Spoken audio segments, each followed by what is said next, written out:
বনাব লৈছোঁ মাখানা লগত গুড় দি বনাব লৈছোঁ ইমান টেষ্টি হয় খাবৰ কাৰণে আৰু লগতে লাগিব আমাক ঘি অকণমান লাগিব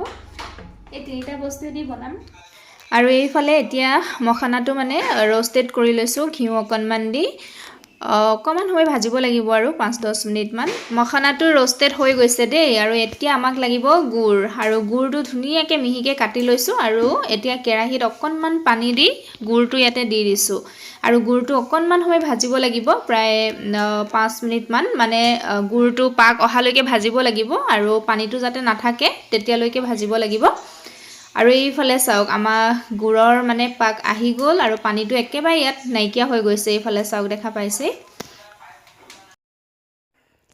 আৰু এতিয়া এইফালে চাওক ৰ'ষ্টেড কৰি থোৱা মখানাখিনি আমি ইয়াতে গুড়তে দি দিছোঁ ধুনীয়াকৈ ইয়াতে মিলাই দিম আৰু ধুনীয়াকৈ আৰু কোনে কোনে মখানা এনেকৈ বনাই খাইছে বাৰু জনাবচোন আৰু মখানা আমাৰ স্বাস্থ্যৰ কাৰণে কিমান উপকাৰী সকলোৱেতো জানেই ইয়াত প্ৰ'টিন ফাইবাৰ ভিটামিন কাৰ্বহাইড্ৰেট আৰু বহুতো মিনাৰেলছ থাকে গতিকে সকলো ক্ষেত্ৰতে মখানাটো স্বাস্থ্যৰ কাৰণে ভাল বুলি ক'ব পাৰি আমাৰ মানে ৰিয়াঞ্চে ৰ'ষ্টেড কৰি দিলে এনেকৈ খাবলৈ বেয়া পায় সেইকাৰণে মই গুড় দি মিঠা কৰি খাবলৈ দিওঁ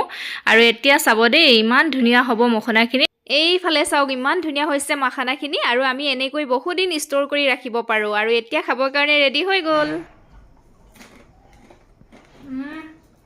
বিৰাট টেষ্টি হৈছে খাই চাব আপোনালোকে এনেকৈ যদি খোৱা নাই বাই বাই